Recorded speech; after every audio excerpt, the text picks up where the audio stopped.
ganas de hablar como que me cuelguen de los pies, más o menos. No tengo ninguna ganas, pero vamos a hacerlo de una manera, ¿no? Así, en conversación, echar algunas historias. Nos pusimos aquí de acuerdo con los organizadores y con Karina.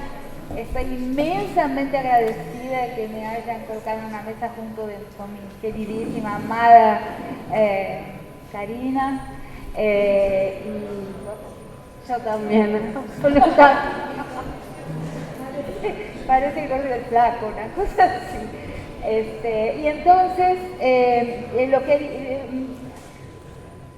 va a salir un poco informal, porque estuve todos estos días y desde antes de llegar diciendo voy a hablar de esto, no mejor de esto, no mejor de esto, no mejor, y no conseguí llegar a tomar una decisión sobre qué es lo que mejor sería decir aquí, inclusive porque mis relaciones con la cuestión estética, ¿no? Que es el tema de la conferencia. Mis temas, digamos así, a no ser que yo pudiera hablar de los narcocorridos, cosa que no, yo los narcocorridos tomo conocimiento de su existencia, pero no, que hablan, no saben qué son los narcocorridos, ¿no? Hablan de muerte, de esa estética, ¿no? De la crueldad, pero no me he especializado en ese tema. Entonces, no sé, estuve pasando revistas y entonces combinamos acá con Alejandra que quizás la mejor manera de hacer esto de una manera que sea realmente interactiva, interlocucional, sea que echemos algunos temas de los que son nuestros y muy probablemente este mundo, ustedes conozcan, ¿no? Los temas de Karina y mío, y abramos para una conversación, o sea, para preguntas y un diálogo, ¿no? Entonces empecé a pensar en qué momentos me había cruzado con el tema de la imagen, de lo estético,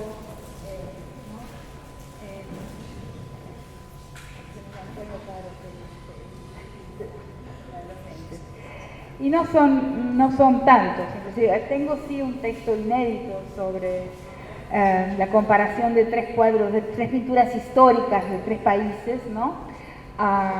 Que son las pinturas, son tres pinturas, lo tengo, he tenido dos grandes proyectos de larguísimo plazo de hablar sobre cuadros. Perdonen que use este vocabulario de persona lega que no entiende nada de arte, muy poco, yo llamo cuadros.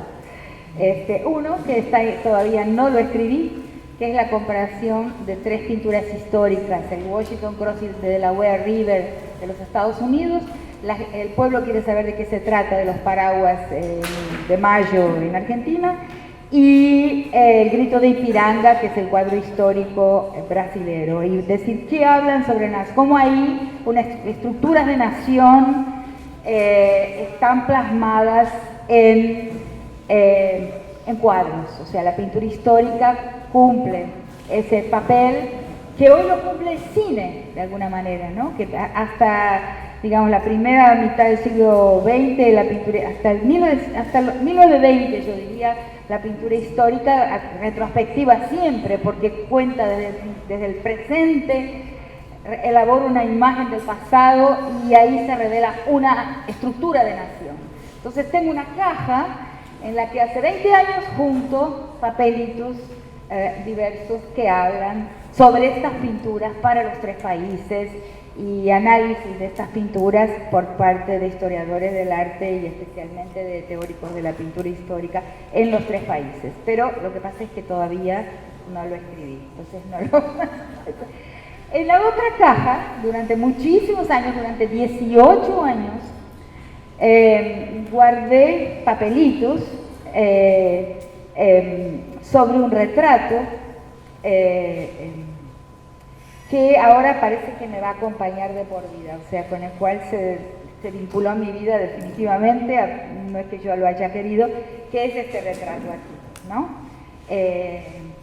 Y que es ahora la tapa de mi último libro que acaba de publicar con Prometeo, con un problema un pequeño gran problema en la tapa de Prometeo, porque la tapa justamente coloca el título del libro en el lugar donde este bebé, don Pedro II, le pone la mano en la teta a su niñera, una mujer bellísima, africana, ¿no?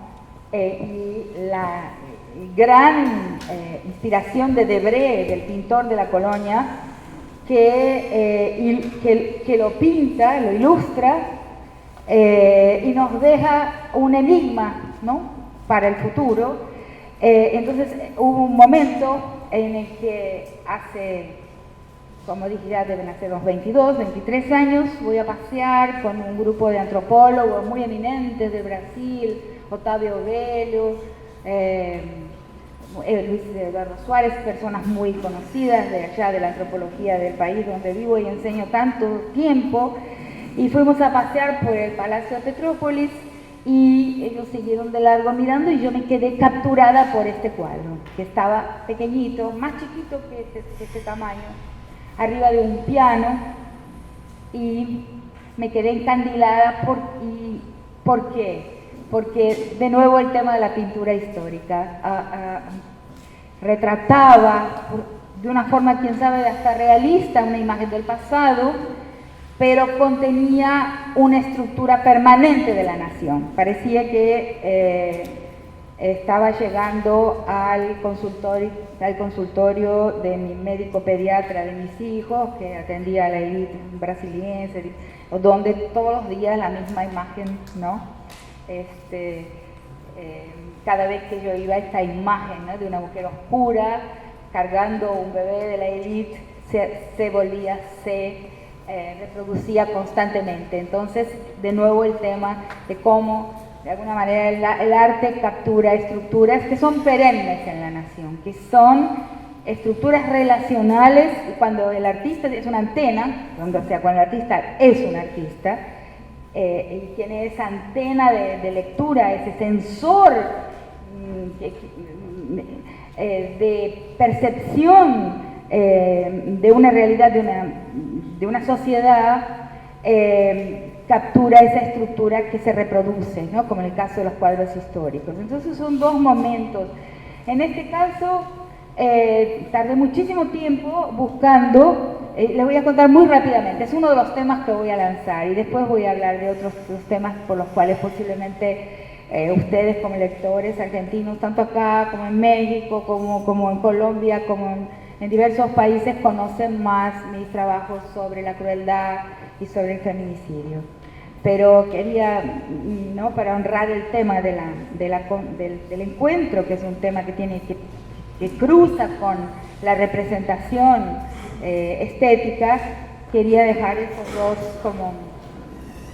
como viñetas, ¿no?, como, en fin, primero, un tema por sí puede surgir después como un tema de conversación con el público, ¿no?, y con Karina también. Entonces, empiezo a seguir el hilo de mi pulsión, digamos, como espectadora de ese cuadro y como habitante, como miembro de una sociedad en que ese cuadro es real, diario, o sea, se reproduce diariamente. Empiezo a juntar, porque en este cuadrito que estaba arriba de un piano, perdido, no había ni una chapa, solo decía Debré, o sea, el pintor, pero no había ninguna información sobre qué personajes son esos, qué estaba representado ahí, qué significaba, nada. Tuve que imaginármelo todo. Lo miré al bebé y dije, es don Pedro II, porque don Pedro II, el emperador, el último emperador brasilero ya de la corte portuguesa, pero que permanece en Brasil, tenía esa testa como el bebé, esa frente abovedada y muy ancha. Y en los brazos de su mamá, porque los padres de Pedro II se vuelven a Portugal y lo dejan solito en Brasil, ¿no? Entonces empiezo a ir atrás de ese relato, de lo que está ilustrado ahí, Y me encuentro con la dificultad de encontrar una descripción hasta que en la biblioteca de Gainesville de los Estados Unidos, que es posiblemente la mayor biblioteca latinoamericana fuera de nuestro continente, finalmente encuentro con una historia del Brasil de Pedro Calmón, escrita en los años 50, donde está ese retrato. Y ahí Pedro Calmón dice, este es el emperador Don Pedro II en los brazos de su mamá, de su niñera. Y a partir de ese momento lo que encuentro constantemente a lo largo de esos 18 años, hasta que lo escribí por primera vez, escribí la primera versión de ese texto, encuentro negaciones constantes de que este bebé sea efectivamente la nación, o sea, porque el retrato de un rey, de un emperador, es en parte el retrato de su cuerpo verdadero como persona humana, pero también es el retrato del cuerpo de una nación, ¿no? Entonces, de ahí en frente, lo que hay es negaciones constantes, ¿no? Y yo diría forclusiones, no, o sea, y ese es el tema de mi análisis, de que realmente la madre patria brasilera sea África, porque lo que está, yo estoy sintetizando el argumento, lo que está puesto ahí es que la madre patria de la nación no es Portugal, esa ilusión portuguesa de los brasileros más recientes, ¿no?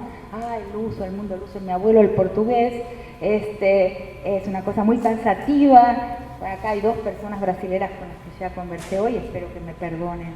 Lo digo igualito que lo estoy diciendo acá, lo digo allá, cuando estoy allá, ante cualquier platea. Y en ese retrato está con muchísima fuerza presentada la idea de una madre patria africana, ¿no? Para la nación brasilera. Y entonces a partir de ahí empiezan a aparecer una cantidad de historiadores, biografías de Don Pedro II, diciendo, la propia ficha catalográfica del museo finalmente se realiza, hay una ficha catalográfica hecha en tiempos más recientes, en la que dice, bebé ñoñoncillo en brazos de su niñera. Y ñoñoncillo vendría a ser un vecino del palacio. Es muy extraño, ¿no? Es casi cómico, sería cómico si no fuera trágico, ¿no? O sea, bebé ñoñoncillo en el palacio de Petrópolis solamente hay imágenes de Don Pedro II en primer lugar, todo. Después alguna de su escena familiar con su familia inmediata y después solamente imágenes religiosas. ¿Por qué habría la imagen de un bebé ñoñoncillo, ¿no? O sea, el vecino del palacio que lo trajo a jugar su niñera. Es hasta cómico, ¿no? La negativa constante de que eso pueda ser la figura del emperador. Entonces a partir de ahí empiezo a buscar la imagen de la niñera, esa figura tan presente, no blanca, siempre menos blanca que, como sería la criada acá en el mundo salteño, en el mundo jujeño, en el mundo de nuestras provincias, una criada mestiza de India o india mismo, o boliviana, o en algunos lugares paraguaya, siempre ese ser que en realidad es quien manipula el cuerpo del bebé, sus heces, sus pañales, sus fluidos del cuerpo, el cuerpo al que el bebé se abraza, pero que no es un cuerpo blanco, ¿no? Atrás de una idea de que realmente el primer amor, ¿no? La primera pasión, el Edipo, ¿no? El Edipo se dice en español. Ay, un perro, bien, buenísimo. Tengo una teoría sobre los perros en las universidades argentinas, es algo extraordinario, maravilloso.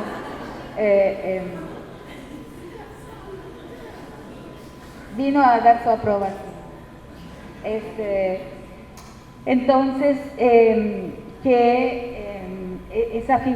de alguna manera nuestras naciones, todos nosotros, si no hijos de sangre, somos hijos de una íntima relación edípica con una figura del paisaje que no es exactamente nuestra madre blanca, y que esa herencia, esa transmisión de sensualidad, esa transmisión de linaje que muchos de nosotros han recibido de linajes que son no blancos y que son los linajes de nuestro paisaje. Entonces ese es el tema y me encuentro en el medio con muchísimas perplejidades, porque el esfuerzo que han hecho los autores por negar, ¿no?, la identidad de los personajes del cuadro es inmenso, es un inmenso esfuerzo de varias formas, y eso es lo que relato en el texto.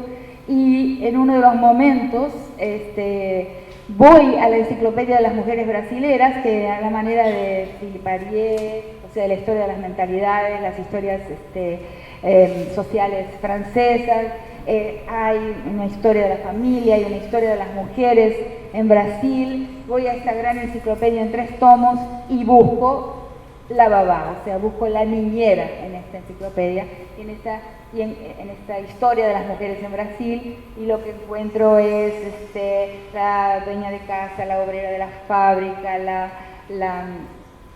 la maestra de música, la profesora de piano, la maestra de escuela, la agricultora, toda la galería de mujeres brasileras en todas sus actividades, pero no está la niñera, no está, que es una profesión importantísima por todas las mujeres no blancas y pobres. Ese personaje no está en la galería de las mujeres. O sea, la conclusión, o sea, más que la represión, la ausencia, el agujero negro. Y ahí vamos a lo psíquico inclusive, porque ese agujero negro, entonces uno se pregunta cómo es posible un psicoanálisis, por ejemplo, cómo alguien de las clases medias o de las élites pueden ir a un diván de análisis, ¿no? Y ahí no va a aparecer nunca, ¿no?, el proceso edípico, ¿no?, la emergencia de ese sujeto de los brazos de quien realmente ofreció sus brazos, y que son brazos no blancos, ¿no? Y bueno, ese es un tema que pensé traer, ha circulado, está en mi libro, ese ensayo, en el último libro, y es un tema que me entusiasma, me provoca de varias formas nombrar, ¿no?, ese no nombrado, y todos los efectos que ese no nombramiento puede tener hasta en la erótica, ¿no?, en la manera de sentir, en las formas de afectividad de una sociedad entera, y quizás para nosotros los argentinos, quizás no tanto para los porteños, ¿no?, donde el servicio doméstico no ha sido tan común, pero todas las élites salteña, aquí Zulma puede decir si estoy tan equivocada, la jujeña, el criollaje nuestro. Y criollo hoy para mí es una mala palabra. Si yo le digo a alguno de ustedes un día criollo, le estoy insultando. El problema de nuestro país y de los países de América Latina en general es el proceso de criollización, que es el proceso en que los sujetos van adoptando una postura y una visión de mundo racista, homofóbica y misógina, porque eso es el criollo, un sujeto racista, homófobo y criollo. Y es necesario tomar conciencia de lo que significa el proceso de criollización en nuestro mundo, tanto en Argentina como en América Latina en general. Entonces, en Salta y en esas provincias criollas de nuestro país, esa figura, ese Édipo, ese amor no blanco está en la base y en la creación de muchísimas personas. Entonces, este era el otro tema. Y un tercer tema muy rápido, porque como dijimos, vamos a lanzar así, por lo menos en mi caso, una cantidad de cuestiones, de temas, y abrir, y vos también, ella tiene un tema más acabado que yo, abrir para preguntas y un diálogo. El otro tema es el siguiente, ¿no? Que después, el tema también del criollaje, en el sentido de que nosotros vivimos en un mundo, nuestro país, nuestro continente, América Latina, es un continente de desertores. O sea, un continente donde la mayoría son mayorías de desertores de sus mundos originarios, de sus sangres y de sus linajes, sea por sangre o sea por criación, de sus linajes no blancos, ¿no? Entonces, eso nos penaliza, crea grandes problemas, pero existe la gran curiosidad de pueblos que no han desertado. Para mí ese es un signo de interrogación y una gran pregunta que todavía no la he visto a nadie preguntársela, puede ser que sea ignorancia mía. O sea, ¿por qué algunas comunidades, algunos pueblos de nuestro mundo no se han unido a la gran masa de deserción que ha formado nuestras sociedades? O sea, ¿por qué hay pueblos que permanecieron como pueblos, sean pueblos de terreiro, como el que yo estudié en mi tesis de doctorado, donde viví por mucho tiempo en terreiros, en casas de religión de Orixá, en la ciudad de Recife, en Brasil, durante 3 años consecutivos y muchísimo tiempo, y continúo vinculada profundamente a ese mundo. No, esa gente construyó unos bolsones, unos pliegues en el territorio, unos escondites, es la manera de llamarlo, escondites donde, travestidos y escondidos detrás de un vocabulario de domesticidad, de mundo doméstico, pai de santo, hijo de santo, es un mundo plenamente político, una comunidad que tiene su propia patrón de existencia y autoridades propias, pero escondido detrás de un espacio que se simula doméstico. Y esto ha permanecido ahí, los quilombos o palenques han permanecido también en dobleces del territorio, escondidos y en continuidad, y luego los pueblos indígenas también han permanecido ahí escondidos, inclusive con el detalle importantísimo de que se escondieron más todavía cuando aparecieron las repúblicas criollas. O sea, muchas sociedades que estaban a la luz del día cuando llegan las repúblicas, en el momento de la instalación de nuestras repúblicas criollas, que nos cuentan que tuvieron mayor discontinuidad que continuidad con el mundo colonial ultramarino, y sin embargo estas sociedades indígenas, con su inteligencia estratégica de 500 años, que les permitió sobrevivir a un genocidio de 500 años, supieron esconderse más todavía cuando llegan las repúblicas criollas. Los huarpes, los quilmes, los Tupinambá en Brasil, muchas sociedades atlánticas del nordeste brasilero se escondieron cuando las repúblicas llegaron. Ya nos tenemos que preguntar por qué. Entonces, cuando hablamos, cuando en este proyecto de colonial que nos une a todos nosotros, yo creo que mirar un poco a la estrategia histórica de esos pueblos, que no son del pasado, que son absolutamente presentes, ¿no?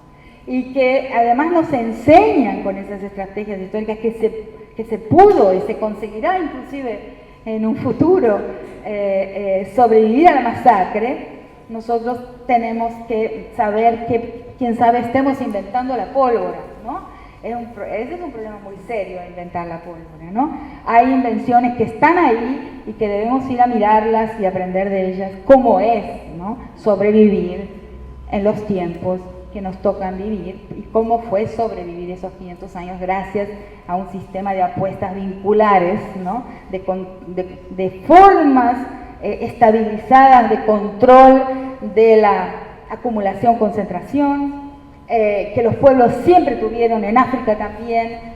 Cualquier antropólogo sabe que formas de magia,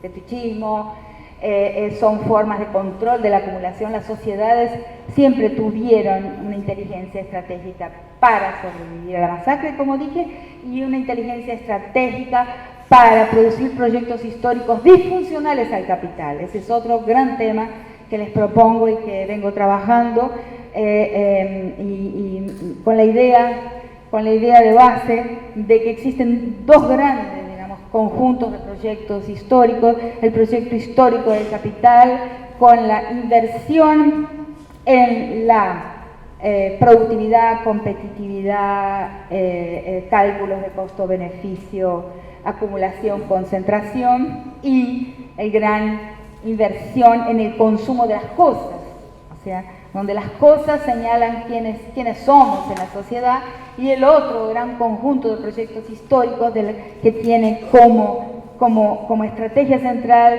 la inversión en los vínculos, ¿no? Y lo que se construye ahí es comunidad.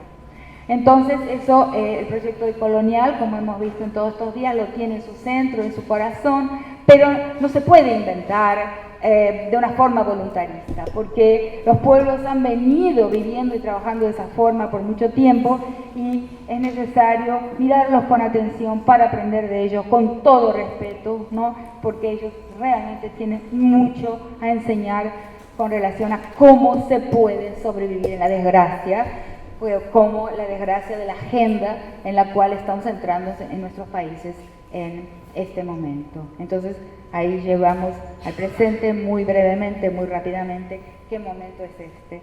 Y lo que me pasa a mí, y lo que me hace que mi único pariente más próximo, que es mi primo neuquino, me acaba de mandar un gran presente, me dice, te mandé un regalo a tu casa, una receta de Prozac, trucha, sin receta, una receta médica de Prozac, porque es muy difícil no deprimirse en el momento presente viviendo entre Brasil y Argentina y siendo espectadora de ese golpe institucional, plenamente estatal, plenamente legal, que es la escena para los dos países que son mis dos países, ¿no? Y que es, en realidad, y esto es una cosa muy dolorosa, que hay mis dos compañeros brasileños que están aquí, quizás puedan acompañarme en esto. Cada uno de los países, tanto Argentina como Brasil, lo vive como un problema propio, o sea, es tan fuerte. La otra gran canallada que ha hecho en las repúblicas criollas ha sido trazar unas fronteras, ¿no?, que nos engañan y nos hacen pensar que nuestro problema es único y solitario, que cada nación tiene su problema y lo vive sola. Entonces los brasileños piensan que, bueno, su gran magnitud, su gran importancia, su gran población, su gran riqueza, etcétera, y que el problema que tienen es su problema brasilero. Yo gasto muchísima saliva, pero no consigo cumplir con mi propósito de explicar que lo que les está pasando es lo mismo que le pasa a Paraguay, a Honduras, a cualquier país, porque la agenda para nosotros es para todos, o sea, no hay diferencia. Y también Argentina, aunque aquí estamos en un golpe postelectoral, pero también es un golpe. Entonces ese golpismo, esa inteligencia, con certeza, pienso yo, no lo puedo comprobar, pero apuesto que en think tanks corporativos que usan la colaboración de grandes cerebros de universidades del norte, muy comprometidas con el proyecto imperial, muchos profesores, muchos académicos, ciertamente comprometidos con el proyecto de nación imperial, mucha técnica, mucha inteligencia, que ciertamente está participando en think tanks que planean la historia para nosotros con 10 años o más de anticipación. Entonces es muy quirúrgico, es muy perfecto, es muy diseñado con una minucia como si fuera un mecanismo de reloj lo que está pasando en Argentina y en Brasil, inclusive las fechas, ¿no? Pero parece que estoy paseando de un tema para otro, pero todas estas cosas están vinculadas. O sea, Obama vino a Argentina el 24 de marzo, el día del golpe de la dictadura, y en Brasil la primera marcha que se hizo, de lo que se llamó la marcha de los coixinhas, que son a favor del impeachment, fue el día en que se votó el AI-5, que fue la ley de la dictadura brasilera que establece la censura y prohíbe hablar, o sea, establece por ley la vida dictatorial que quería comenzarse a partir de ese momento, el mismo día. Es muy curioso, no puede ser coincidencia. Luego, el momento en que se vota el impeachment en Brasil es el día de la masacre de Carayás, o sea, es un día de una masacre, son efemérides que tocan en el proceso de la toma de nuestros países autoritarios, o sea, la toma, los procesos autoritarios de nuestros países tienen esas fechas como fechas importantísimas y son las fechas que se revisitan ahora. No puede ser coincidencia, es muy curioso, es como si fuera un mecanismo puesto en marcha con mucha perfección y es una agenda común, ¿no?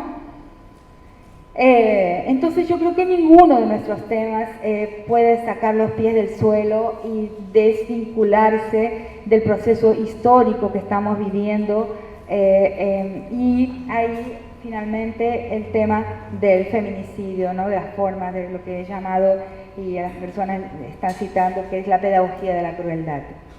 Y me toca, ¿no? Por el hecho de haber un día, en fin, respondido a una convocación de Ciudad Juárez, ir allá, escribir sobre Ciudad Juárez. A partir de ese momento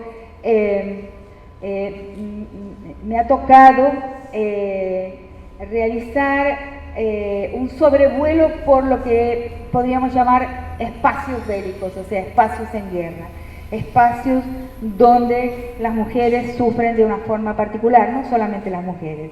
Entonces, en estos últimos 2 meses he hecho algo que realmente creo que ha afectado mi salud mental. Sí, no es chiste, parece broma, pero no lo es.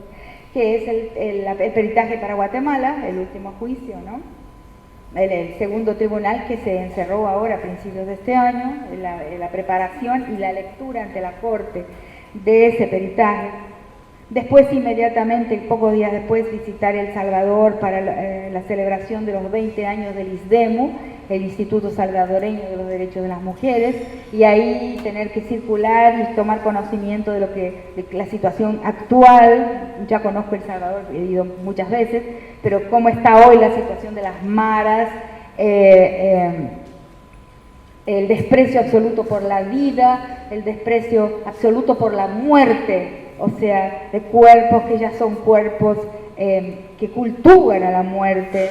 Es muy impresionante, ¿no? Es un proceso que solamente se amplía y se expande y va tomándose, apropiándose de espacios de la sociedad más vulnerables que no pueden escaparle a esa muerte. Entonces es algo muy tremendo. Después el viaje a El Cauca, donde es una pequeña Colombia. Aquí Adolfo puede decirme que es muy dolorosa la situación, el resurgimiento hoy, a pesar de las conversaciones de paz en Cuba, el resurgimiento de las AUC y de otros grupos paramilitares que actúan con extrema crueldad,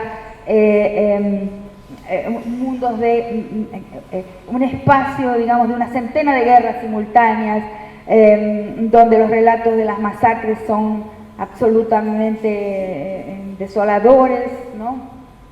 A veces me pregunto, ¿tengo derecho yo a contarle a las personas las cosas que escucho? Por ejemplo, un lugar que es tomado por asalto por un grupo donde son masacradas las personas y las cabezas luego de los hijos de madres que están mirando esa escena son usadas como pelotas de fútbol, o sea, se juega el fútbol con las cabezas decapitadas, por ejemplo. Es algo que es brutal, o sea, ¿no?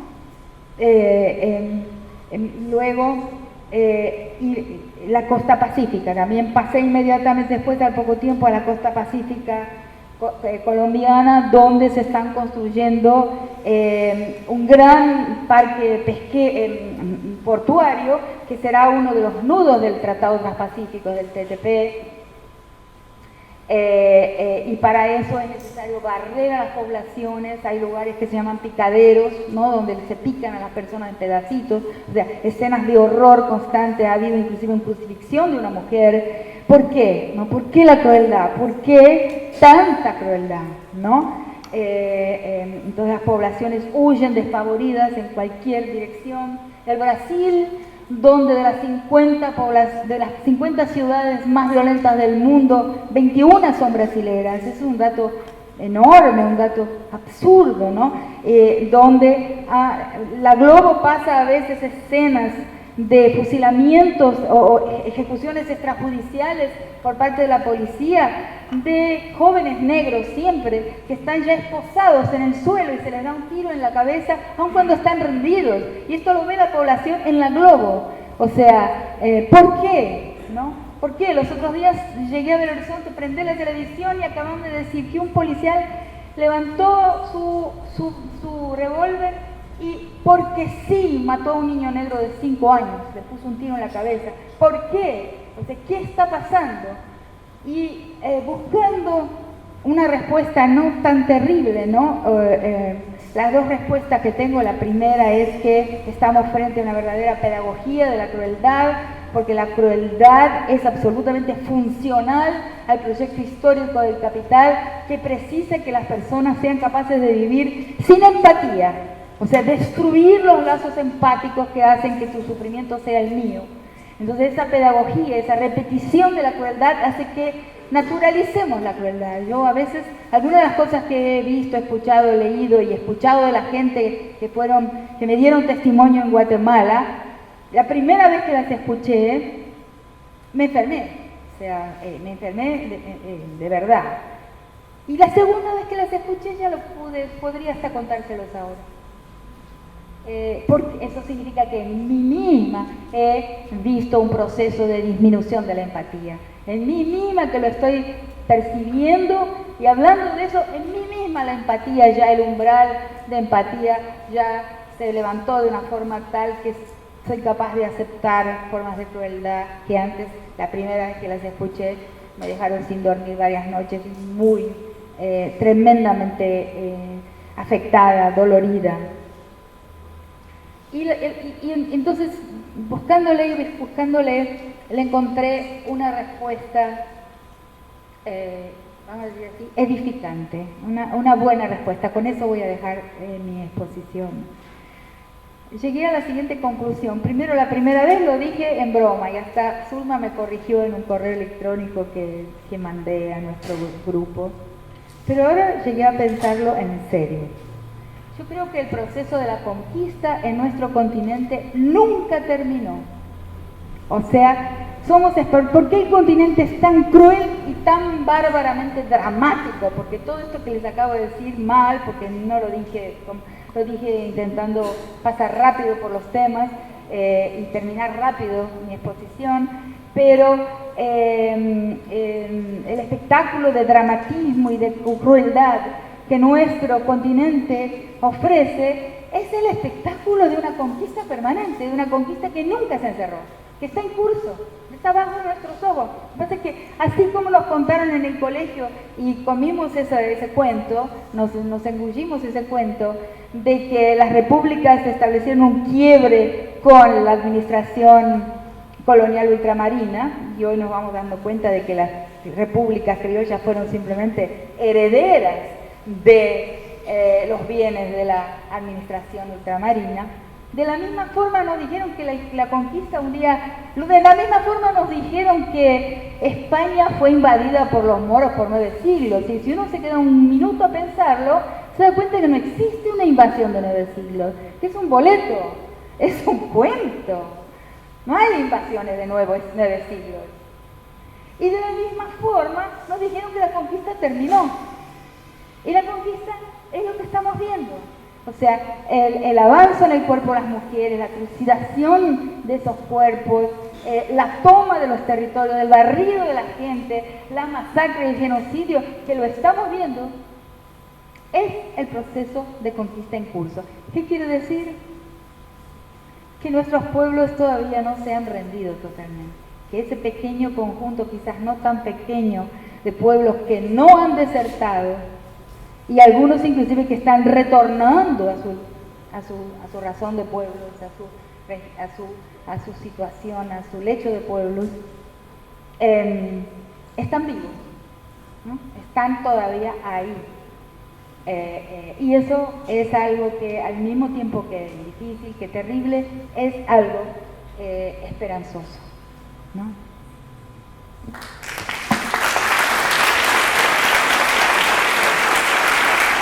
Bueno, qué desafío, ahora cómo sigo yo.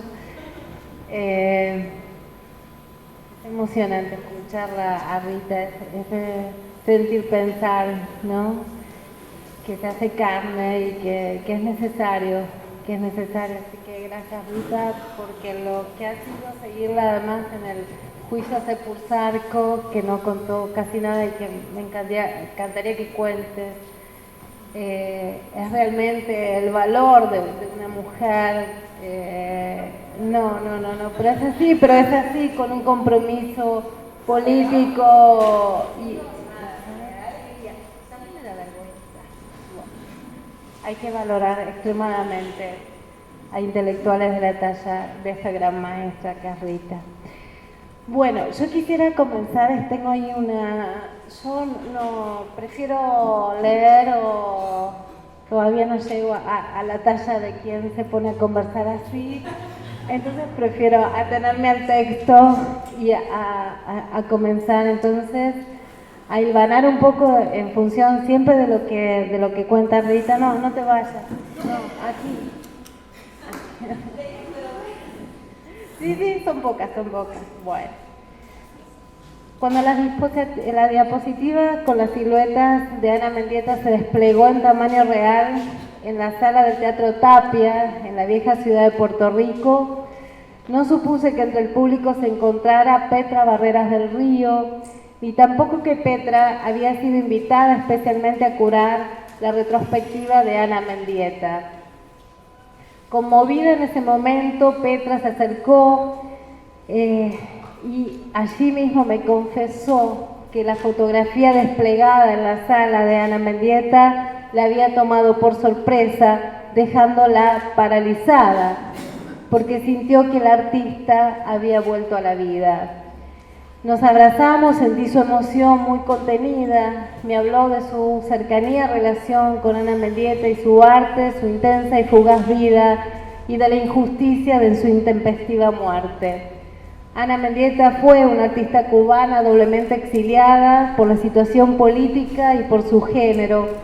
Escultora, pintora y videoartista cubana desplazada a los Estados Unidos, murió de forma trágica arrojada desde el balcón de un edificio a los 36 años de edad, después de una riña con su pareja, el pintor minimalista Carl André, el 8 de septiembre de 1985. Ana fue una latina en los Estados Unidos, había llegado allí con apenas 12 años de edad, junto a su hermana Raquel, por medio del operativo Peter Pan, organizado por la Iglesia Católica para salvar a los niños del comunismo.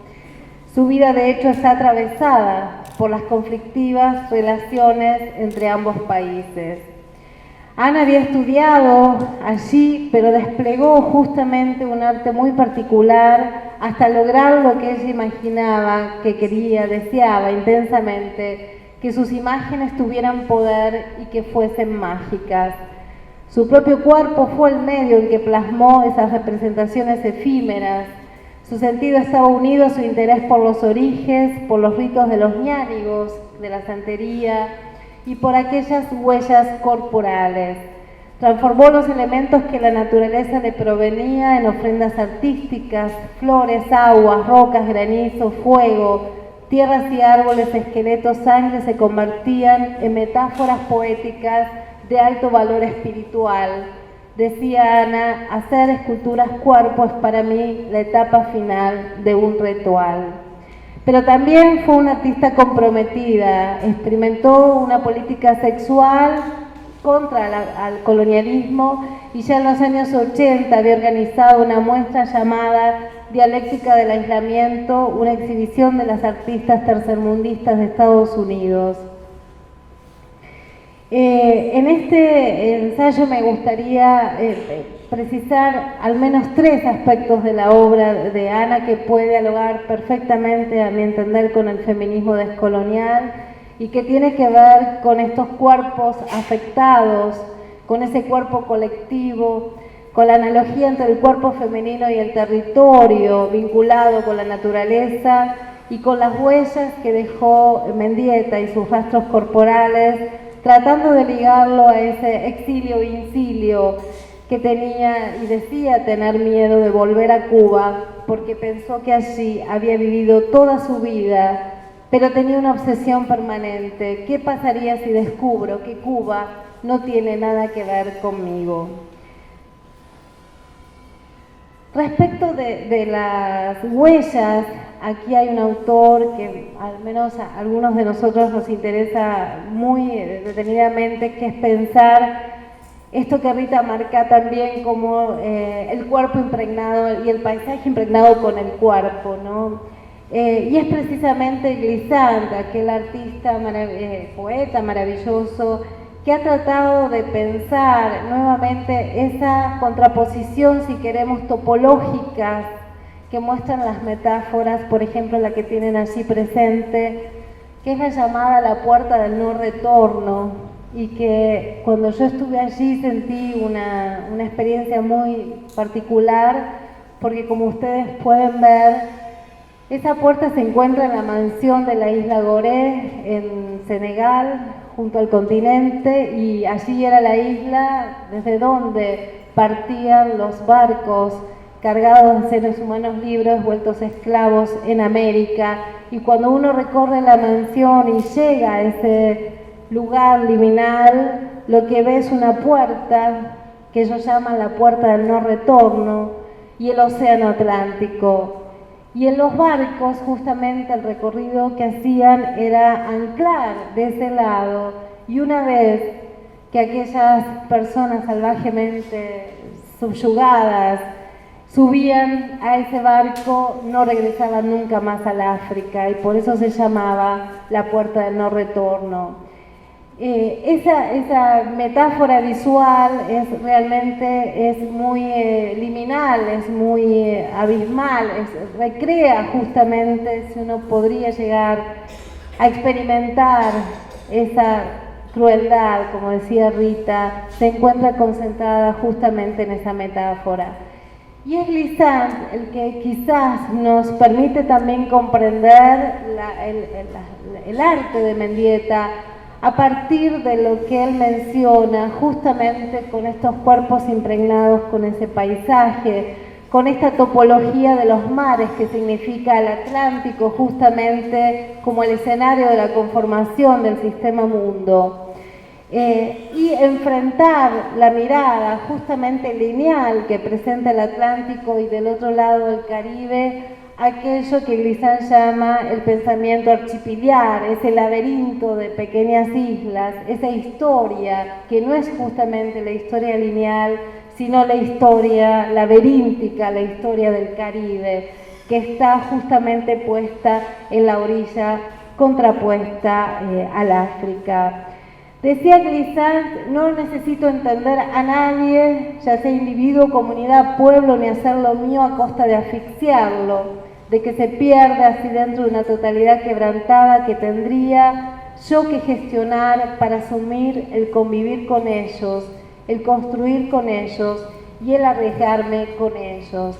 Y lo que proponía este gran autor que murió hace muy poco, en el 2011, es fundar ese gran aporte que es la poética de la relación, donde en esa relación lo que se conformaba eran cuerpos, no sujetos sujetados, sino cuerpos que sienten, cuerpos que viven, cuerpos que huyen, ¿no? Y la idea precisamente de esa memoria cimarrona, que es tan hermosa y viene también a dar cuenta, al menos a dialogar con las ideas de Rita, ¿no? ¿Dónde se encuentran en esas alternativas de liberación? Siempre nos preguntamos, al menos quienes convivimos de cerca con las violencias, con los feminicidios, siempre estamos pendientes de pensar cuáles serían los lugares donde esos horizontes permiten rastrear aquellas ideas de lo que Glissant llamaba la huella antisistémica, la huella por oposición, pero siempre de dónde venimos en esa relación. Y esa huella es una práctica colectiva, esa huella es una práctica antisistémica. Allí justamente aparece, si seguimos a la siguiente, lo que dice Glissant en ese gran libro que se llama Tratado de Todo Mundo, ¿sí? Y que lamentablemente en las clases no lo vemos, no lo leemos, no lo ponderamos, el valor que tiene. Decía Glissant, el pensamiento archipiliar encaja bien con la estampa de nuestros mundos. Le toma prestadas la ambigüedad, la fragilidad, la derivación. Admite la práctica del desvío, que no es ni huida ni renuncia. Reconoce el alcance de las imaginarías de la huella y la ratifica. ¿Acaso es renunciar a gobernarnos? No, decía, es sintonizar con esa parte del mundo que precisamente se ha extendido en archipiélagos, esa modo de diversidades en la extensión que no obstante aproximan orillas y desposan horizontes. Es lo que nuestro amigo Saúl, que está allí, llama el Caribe como episteme, ¿no? Esa metáfora hermosa de Saúl. ¿Qué vínculos podemos entonces encontrar entre este poeta y Ana Mendieta? Aquella Ana que dijo: he estado conduciendo un diálogo entre el paisaje y el cuerpo femenino basado en mi propia silueta, y creo que esto ha sido resultado directo de haber sido arrancada de mi tierra natal, Cuba, durante mi adolescencia. Estoy abrumada por el sentimiento de haber sido arrojada del vientre, el vientre de la naturaleza. Mi arte es la forma que restablezco los lazos que me unen al universo. Es un regreso a la fuente materna. A través de mis esculturas tierra-cuerpo me hago una sola con la tierra. Me convierto en una extensión de la naturaleza y la naturaleza en una extensión de mi cuerpo. Este acto obsesivo de afirmar mis lazos con la tierra es en realidad una reactivación de creencias primigenias en una fuerza femenina omnipresente, la imagen posterior de estar encerrada en el útero es una manifestación de mi sed de ser. Hacer esculturas cuerpo, decía Mendieta, es para mí la etapa final de un ritual. Las influencias africanas y del animismo fueron decisivas en su arte, descritas por ella como la de una costumbre africana que me parece, decía Ana, análoga a mi trabajo. Los hombres de Kimberley iban afuera de sus villas a buscar a las novias. Cuando un hombre trae a casa a su nueva esposa, la mujer viene con un saco de tierra de su lugar natal y cada noche come un poco de tierra. La tierra la ayuda a hacer la transición entre el lugar de origen y su nueva casa. Ana Mendieta usaba habitualmente sangre, y aquí hay una percepción muy interesante respecto a lo que ella piensa, que no la ve justamente como una fuerza negativa, sino que pienso que es algo muy poderoso y mágico. La lectura sesgada de su propia muerte como anticipo de esta serie Siluetas, donde representó las siluetas femeninas en el barro, en la arena y en la hierba, incluyendo sangre, imprimiéndola en su cuerpo, pintando su silueta en el mar o sobre el césped, expresaba la relación de algún modo depredatoria, física y espiritual, y a través de esas intervenciones Ana iba creando un nuevo género que ella va a llamar culturas cuerpo-tierra.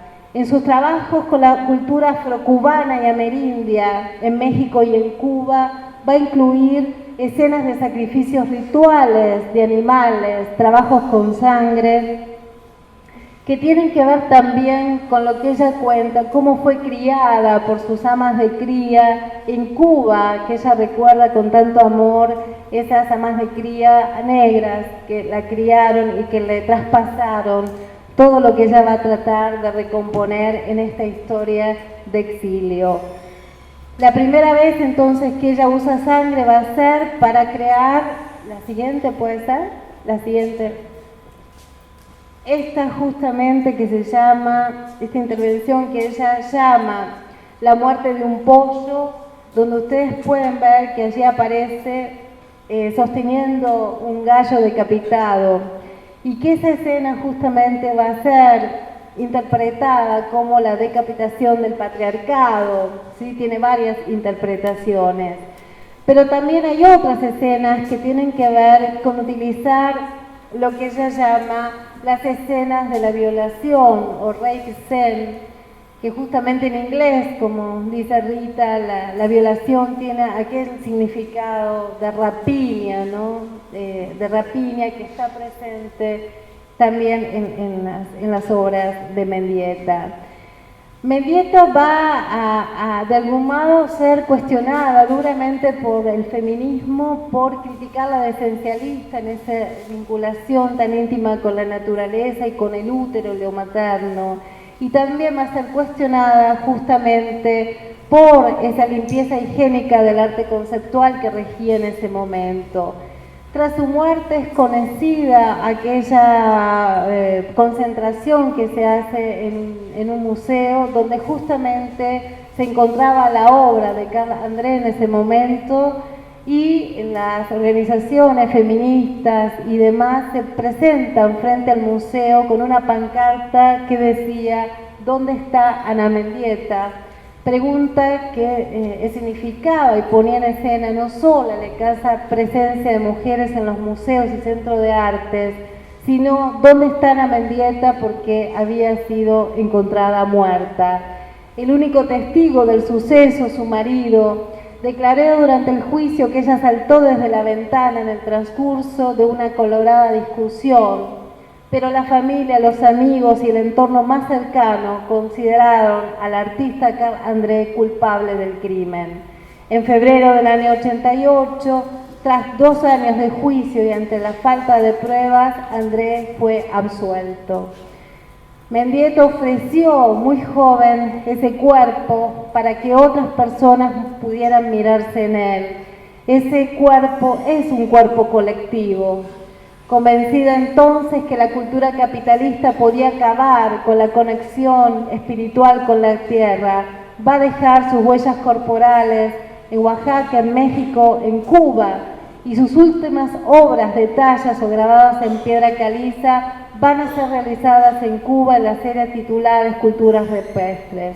Documentó ese arte efímero y fugaz que constituyen la huella de esa huella y permiten recuperar a Ana Mendieta en este recinto y cada vez que la traigamos a la memoria. Gracias.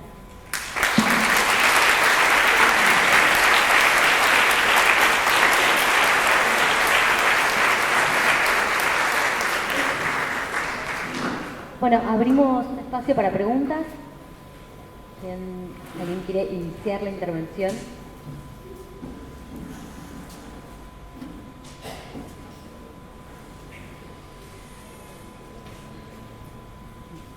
Bueno, en todo caso, si no, ¿quieren que abramos el diálogo entre ustedes?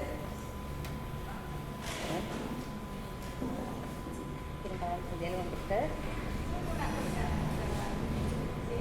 Bien, y aquí por aquí se debe encontrar Raúl, ¿no? No veo nada de la distancia. Que el gallo decapitado también es una ofrenda de todas las tradiciones de la santería.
Hola, buenas.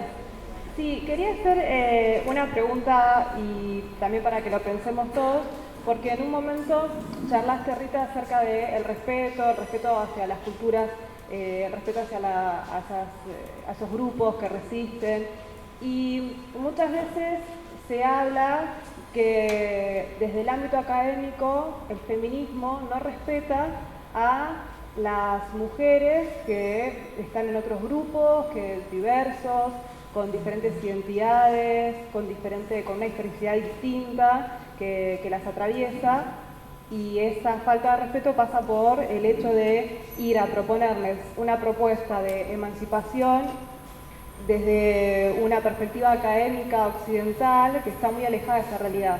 Concretamente, ¿cómo podríamos actuar, de qué manera podríamos actuar para manifestar respeto a esas culturas desde una perspectiva que defienda los derechos humanos de las mujeres? ¿Varias?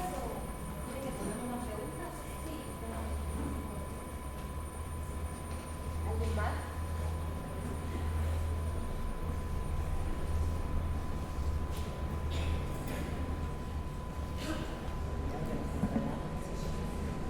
Muchas gracias por todo lo que abrieron, porque realmente es como algo enriquecedor, pero no sé si algunos de nosotros no tienen un poquito la misma sensación en relación a este tema de la riqueza que le trajo lo negro a un montón de culturas, a un montón de espacios en este debate de resistencia, y que los blanquitos de acá, y los porteños peor, que tampoco fuimos criados por una mamá negra, sino por ahí por nuestra mamá nomás, que es blanca, cómo también estamos en la resistencia de esta imposición, ¿no?, del capitalismo. O sea que a veces me parece que en estos análisis, que me encantó lo del cuadro, yo soy profesora de historia, realmente rescatar esta idea es alucinante, y seguir los procesos a través de los cuadros, como también por ahí medio bruta, no sé cómo se dice, las pinturas, digamos, que hay ahí, ya me dejó pensando mucho, todas las intervenciones que hizo también con la máscara, o sea, nos vamos con un bagaje, pero también con un poquito de esa sensación de que necesito tener una mamá negra en mi infancia para poder pensarme, o ser tucumana y que me haya criado una indígena, pero resulta que no es así.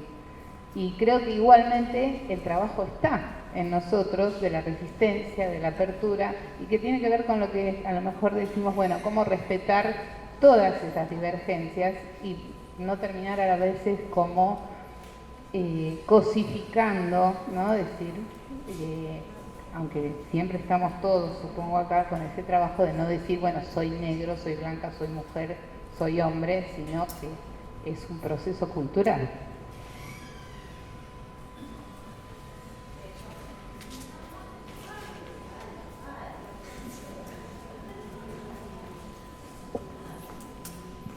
Hola, ¿qué tal? Buenas tardes todos y todas.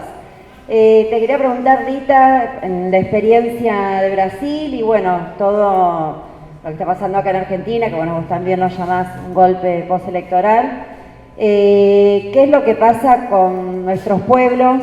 ¿Cómo la ves? Y sobre todo también, ¿qué incidencia tiene en el castigo constante que han tenido tanto Dilma como Cristina, el tema de que sea mujer? Bueno, que ser mujer es el análisis que vos haces.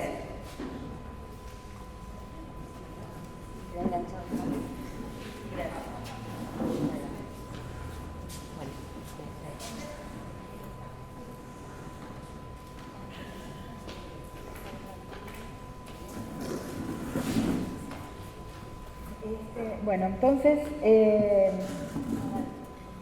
los feminismos diversos, ¿no? Acá hay varias personas, mismo María Lugones, ¿no?, que también ha trabajado, no ha trabajado, ¿no?, vive el tema de los otros feminismos, o el feminismo no blanco, que es un tema muy importante, ¿no? En mi caso, por otros caminos, que me obligarían ahora a relatar un poquito, ¿no? Cómo voy descubriendo. Primero, el primer momento en que... es que a mí me gusta echar historias, soy una echadora de cuentas. O sea, hace muchísimos años, en 1976, cuando llego por primera vez a lo que iba a ser mi trabajo de campo en el Xangô de Recife, encuentro un mundo de mujeres poderosas. O sea, un mundo, en aquel momento, bueno, le llamé transitividad de género, un mundo totalmente andrógino, donde la construcción del deseo, la orientación sexual era totalmente diversa a la de mi mundo blanco, porteño, con el que yo llegaba. Fue como una especie de renacimiento para mí, entender, y en 76, por lo menos para mí, que me había empezado a formar en Argentina y me terminé de formar en Venezuela cuando me fui, no tenía vocabulario para hablar, para llamar, y me empecé a ver, ¿qué estoy viendo? ¿No? ¿Qué mujeres son estas? ¿Qué género? ¿Qué es acá un hombre y una mujer? No conseguía entender qué era un hombre y una mujer en esa sociedad. Y es algo muy impresionante. Era 1976. Entonces digo, bueno, ¿dónde voy a buscar un vocabulario para hablar de lo que yo tengo que describir acá como etnógrafa, como alguien que está haciendo un trabajo de campo en una tradición africana en Brasil? Y fui a la gramática. Así me encuentro con la palabra género. No la estudié en ningún libro de antropología de género. Después me encontré con ellos al poco tiempo cuando voy a estudiar a Europa. Estaban saliendo Mujer, Cultura y Sociedad, Antropología de Género, después más tarde vino Sexual Meaning, toda esa literatura, después la crítica feminista al psicoanálisis, a Lacan, todo eso vino después.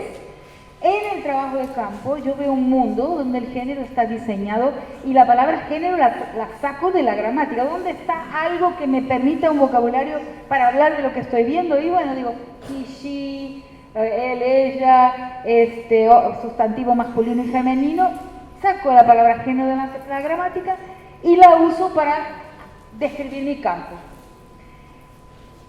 Y en ese espacio, como también dijo Simone de Beauvoir en su viaje, en su diario de viaje por el Brasil, y otras muchas autoras, después me encontré con ellas, era un mundo de mujeres que nada tenían a aprender del feminismo occidental, pero nada, absolutamente nada tenía a enseñarles una feminista de París o de Nueva York a las mujeres de mi campo, porque eran soberbias, dueñas de su espacio. Claro, para eso su política era jamás salir de su espacio doméstico, o sea, no salían de su casa.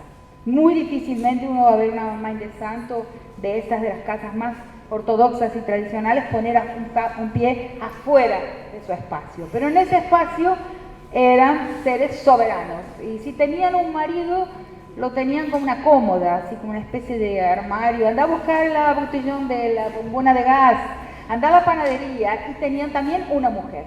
O sea, tenían una vida que en ese momento me costó entender, hasta que finalmente lo entendí y escribí mucho sobre eso, en textos como Inventando la Naturaleza, etc., en el que esas mujeres tenían, había un tránsito entre formas, orientaciones sexuales, la construcción del masculino y femenino, muy complejo ese mundo, que era un mundo, digamos, africano, descendiente, digamos, un linaje que se instalaba en Brasil, pero viniendo del mundo Yorubá, Nagô. Entonces trabajé años durante ese tema y escribí bastante sobre él, sobre lo que le llamé en ese momento un feminismo prepolítico, porque no tenía un instrumental para hablar de eso. Y no me gustaba usar siquiera la palabra homosexualidad, porque ella es sacada de un vocabulario donde la homosexualidad es un ser anómalo, donde hay sexualidades no normativas, y en ese mundo las relaciones eróticas entre mujeres y entre hombres era la norma. Muy difícil, ¿no? En aquel momento, tantísimo tiempo atrás. Entonces, primera lección de un feminismo que nada necesitaba del feminismo blanco, ni un poquito.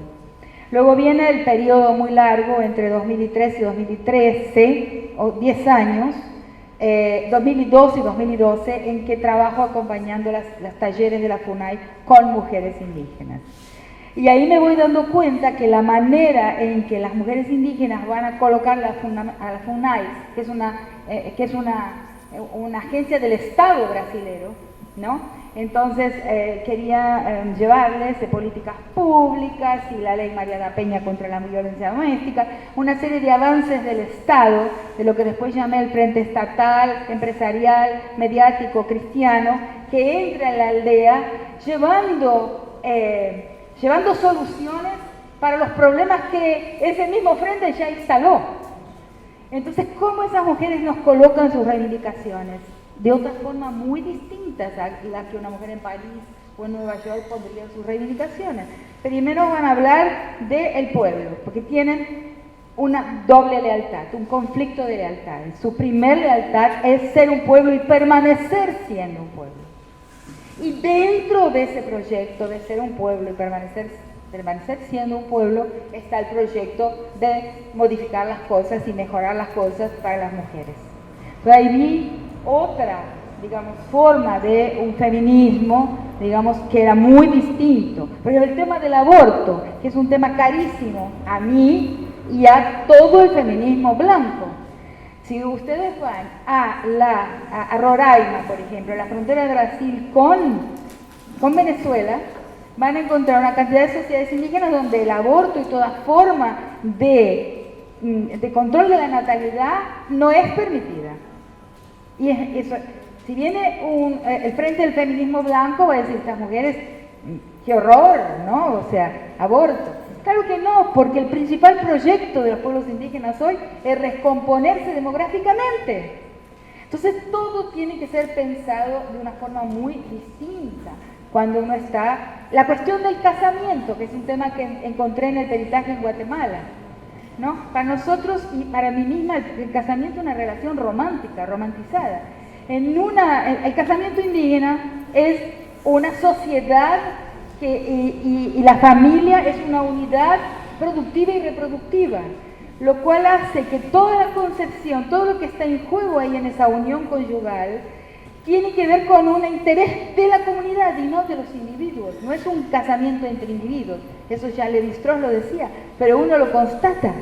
O sea, entonces no podemos, cuando hay violencia, por ejemplo en esa unidad matrimonial o doméstica, que hay algunos grados de violencia, nunca una violencia feminicida, nunca una tortura sexual del cuerpo de las mujeres hasta la muerte, pero alguna violencia, no podemos llegarle con una pauta del feminismo blanco, porque no podemos romper una unidad productiva y reproductiva que trabaja de mancomunidad para la comunidad y no para los individuos. Entonces sí creo que es absolutamente, estoy diciendo muy rápido porque no tengo tiempo, pero hay el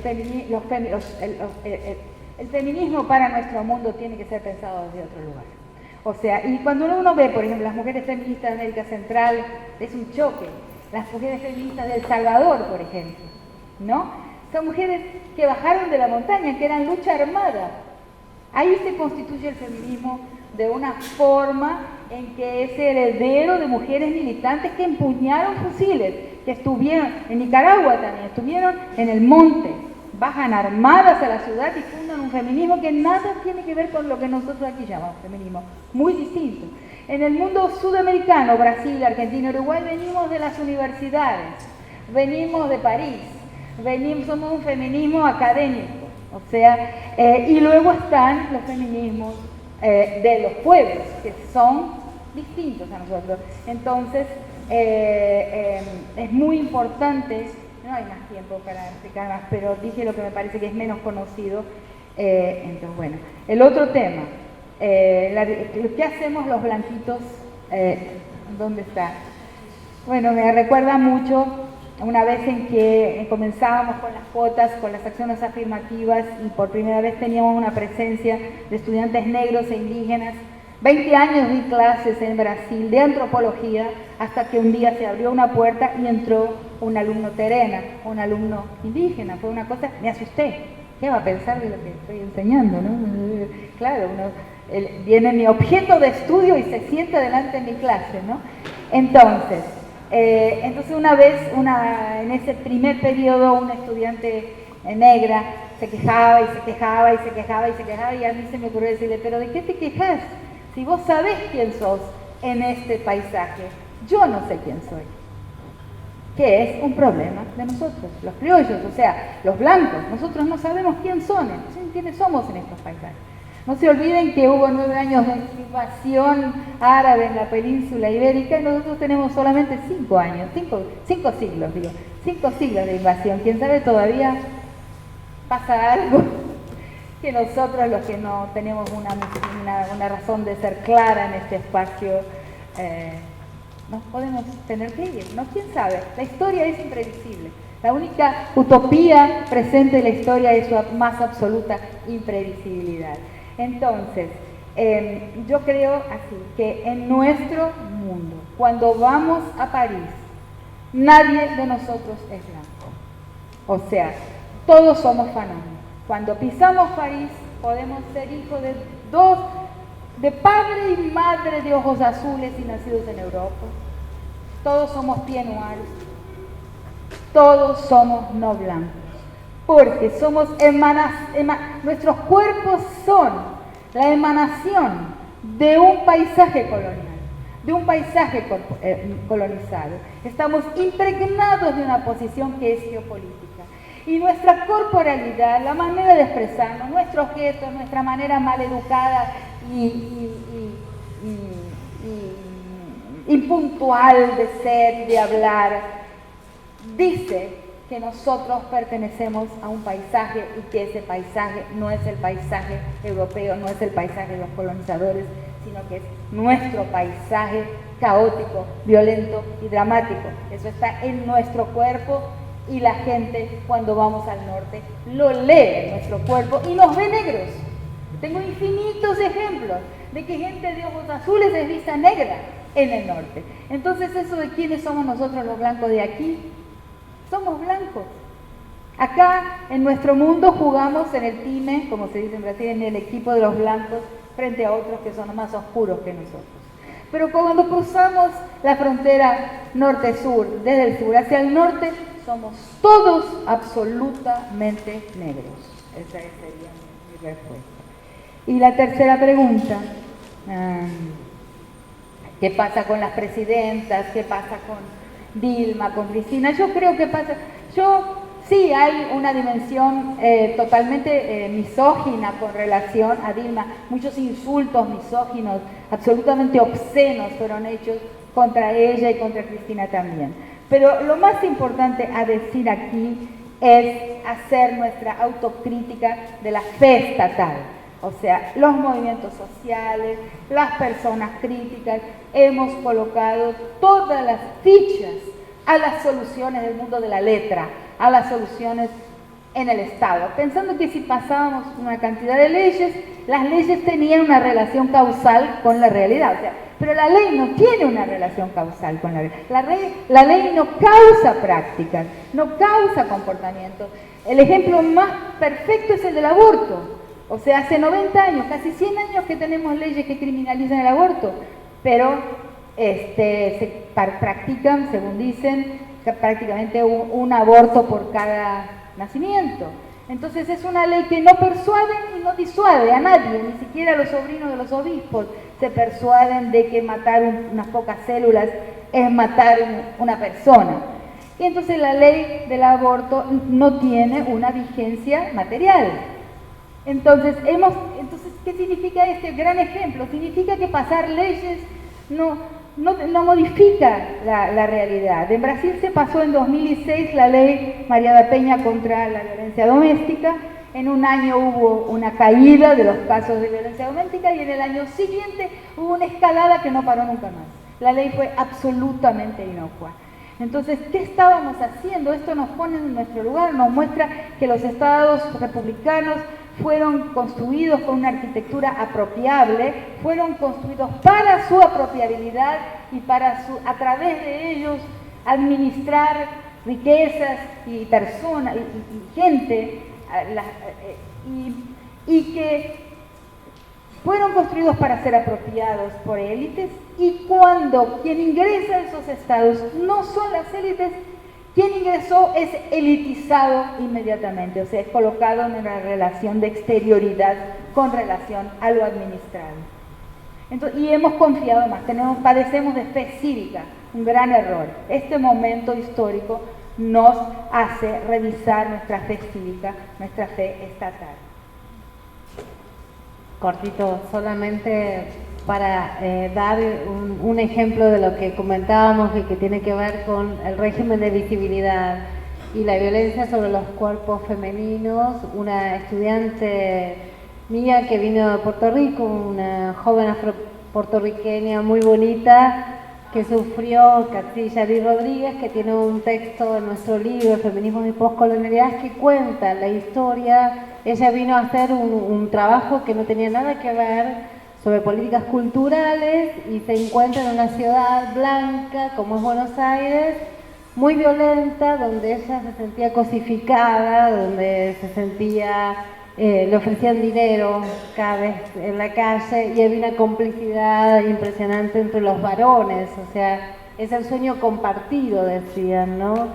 Esa vida de Katsi fue una vida, un tránsito realmente paradigmático en términos de qué representaba esa mujer a la mirada del varón blanco porteño y lo que experimentó en tanto ella tuvo que torcer el hilo de su tesis, decidir abandonar o no y encontrarnos, porque la vida es eso, sí, nos encontró, se quedó en nuestro equipo y se regresó y ahora es una doctorando en Brown, en Estados Unidos, y está próxima a desertar y volverse a Puerto Rico. Digo, esa violencia intrínseca, lo que Bell Hooks llamaba la imposibilidad del agenciamiento sexual de los cuerpos de ciertas mujeres, es algo que el feminismo blanco no vio, hegemónico no vio, y además omitió y pretendió representar en la voz de todas las mujeres